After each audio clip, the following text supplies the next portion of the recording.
Olá, você que é professor da rede pública municipal de ensino, possui em sua sala de aula alunos com autismo, deficiência intelectual ou outras demandas semelhantes? Eu estou aqui para lhe fazer um convite. Meu nome é Marília Gabriela, sou pedagoga de formação, mestre em educação, possuo especialização em neuropsicopedagogia, autismo, deficiência intelectual e inicio hoje uma jornada com você através do projeto Educação com os Olhos do Coração. Será uma série de 20 vídeos disponibilizados nas redes sociais periodicamente, seguidos por posts, frases de reflexão e encontros presenciais. Inscreva-se em nosso canal, acompanhe nossas publicações e fique por dentro de nossa programação. Bom, contando um pouquinho da minha história, eu possuo baixa visão desde os 5 anos de idade, como sequela de um outro problema de saúde que tive logo após o meu nascimento. Essa dificuldade de visão muito cedo me impôs uma escolha. Ou eu seria amiga da minha deficiência e faria dela um impulso para vencer os desafios do caminho, ou eu faria dela uma inimiga, o que criaria empecilhos e obstáculos para minha trajetória. Então, dei as mãos ao meu problema, o aceitei, o compreendi, assim como os professores que me receberam desde muito criança. Costumo dizer que os professores foram preparados para me receber. Não porque eu era uma criança especial, diferente das outras, mas pelo olhar que incidiram sobre o meu processo e pela escolha que também fizeram de valorizar o meu potencial e não as minhas dificuldades. Da educação infantil à universidade, tive professores que acreditaram em mim, até quando eu mesma não acreditava. Adaptavam o que era necessário adaptar, mas valorizavam a visão que eu ainda possuía e as demais habilidades que eu demonstrava. Nunca ficaram presos, apegados, detidos a aspectos pequenos do meu desenvolvimento. Ou seja, não ficavam enfatizando os meus limites, impossibilidades e restrições. Minhas atividades nunca foram essencialmente diferentes dos meus colegas. Lidavam com tanta naturalidade que por vezes me esquecia que algo me diferenciava deles essencialmente. Me sentia pertencente, tinha condições equitativas de participação, e isso me fazia amar aprender. E quanto mais eu amava aprender, mais eu me motivava e mais eu superava as dificuldades que eventualmente eu pudesse encontrar pelo caminho.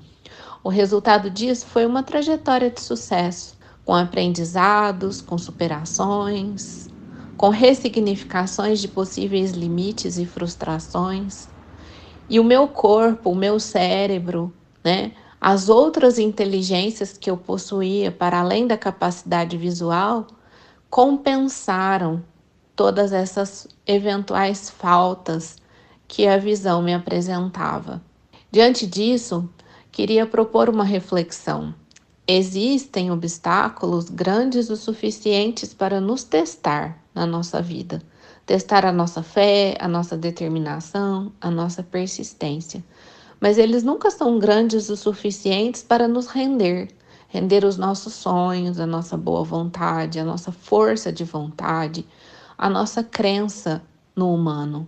É necessário acreditar no outro, acreditar em nós mesmos enquanto educadores e facilitadores de processos. Ter um olhar de amor, ter um sim genuíno às diferenças que se apresentam ao nosso caminho. Até hoje nós temos dificuldade em lidar, em aceitar o diferente, quando a diferença essencialmente nos constitui. E sendo essencialmente diferentes, tem espaço de pertencimento para todos. É necessário perceber o quanto o limite do outro me desafia, porque muitas vezes não é sobre ele, é sobre nós. Muitas vezes nós queremos que o aluno aprenda nessa ou naquela condição, mas nós não temos flexibilidade suficiente para modificar uma estratégia, para modificar um ambiente, para modificar uma proposta. Às vezes, nós queremos que o aluno saia da rotina ou se acostume com ela, mas nós também temos dificuldade de ter disciplina, de ter uma rotina ou de sair dela quando está tudo muito programado e é necessário fazer diferente, porque o imprevisto faz parte da sala de aula, a atravessa o tempo todo. Para lidar com o humano não existe receita. A gente pode aprender nos cursos que fazemos, ter acesso a modelos de atividades, saber como uma ou outra deficiência funciona. Mas cada ser humano que senta à nossa frente tem uma história, uma memória, lembranças, experiências, habilidades preservadas e habilidades prejudicadas. E nós precisamos ajustar o tempo todo o nosso fazer, o nosso foco, o estímulo que oferecemos, perceber se está sendo assertivo ou não.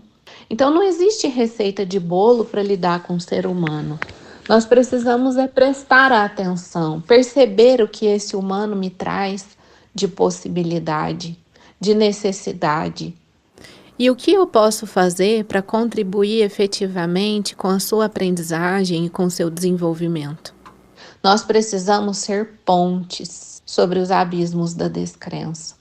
Nós precisamos ser porto que acolhe, que recebe, que nutre, que se vincula, que afeta e que se permite ser afetado.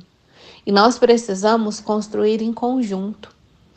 Essa foi a maior lição que os meus professores me deixaram: construir em conjunto. Eles nunca chegaram para mim com uma estratégia pronta no tempo do colégio. Faça assim que vai ser melhor para você, faça desse jeito que é o jeito certo, tem que ser assim porque senão você não vai conseguir. Não, sempre era: Gabi, como que nós vamos aprender juntos? Qual a melhor estratégia? Qual o melhor caminho? Que jeito fica mais fácil? Como facilita para você? De que forma eu desenho esse gráfico, essa fórmula? De que tamanho você precisa? Qual o contraste de cores que te facilita? E assim nós íamos construindo em conjunto. Claro que tem crianças, adolescentes, alunos em geral, que não têm essa possibilidade de fala, essa possibilidade verbal.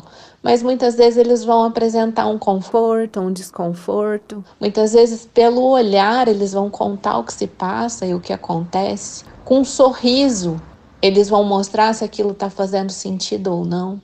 Só que eu preciso ter essa competência de leitura.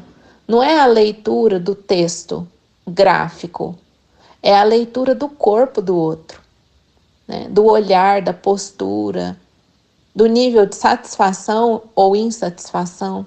Então, todos esses aspectos são profundamente desafiadores. Mais desafiadores do que a própria deficiência, que é visível e que tem uma aparência. Muitas vezes a gente detém o olhar na aparência das coisas, na crise que o autista dá, na dificuldade que o deficiente intelectual tem. Mas, muitas vezes, as nossas limitações internas, as nossas dificuldades, os nossos dramas, as nossas resistências, a nossa falta de empatia, de flexibilidade, constituem obstáculos muito maiores para a inclusão do que as próprias deficiências, e é necessário pensar sobre isso. Então, nós ficamos aqui nesse primeiro vídeo, que está apresentando um pouquinho do projeto, da nossa proposta de reflexão. Dê o seu like, se inscreva em nosso canal, fique com a gente, acompanhe nossa programação.